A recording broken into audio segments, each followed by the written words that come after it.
ఉంటుంది. దానికి పుట్టిన 5 కప్పల్లో ఒకటి మాత్రం ఆకుపచ్చ రంగులోనూ, తతిం అవి గోధుమ రంగులోనూ ఉన్నాయి.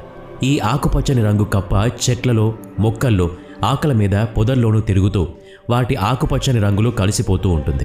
గబ్బాలను చూసినా కనిపించదు. మిగతా కప్పలు అలా లేవు. ఒకరోజు ఆ గోధుమ రంగు కప్పలన్నీ ఒక పాముకి ఆహారం అయిపోయాయి. పచ్చని ఆకుల్లో కలగలిసిపోయిన ఆకుపచ్చని రంగు కప్ప బతికిపోయింది. ఇక దాని తర్వాత తరం కప్పలు ఆకుపచ్చ రంగులో పుడుతూ వచ్చాయి.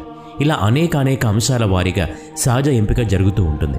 ఇక్కడ కప్ప రంగు ప్రకృతిలో దాని ఉనికిని నిలిపింది కదా. ఇలా నిలదొక్కుని బతకడాన్ని సర్వైవల్ ఆఫ్ ద ఫిటెస్ట్ అని అంటారు. యోగ్యత కలిగినవే నిలదొక్కుంటాయని అర్థం. అంటే బలవంతులదే మనుగడ. బలవంతులంటే ఆకారంలో పెద్దగా, శారీరకంగా బలంగా ఉండటం కాదు.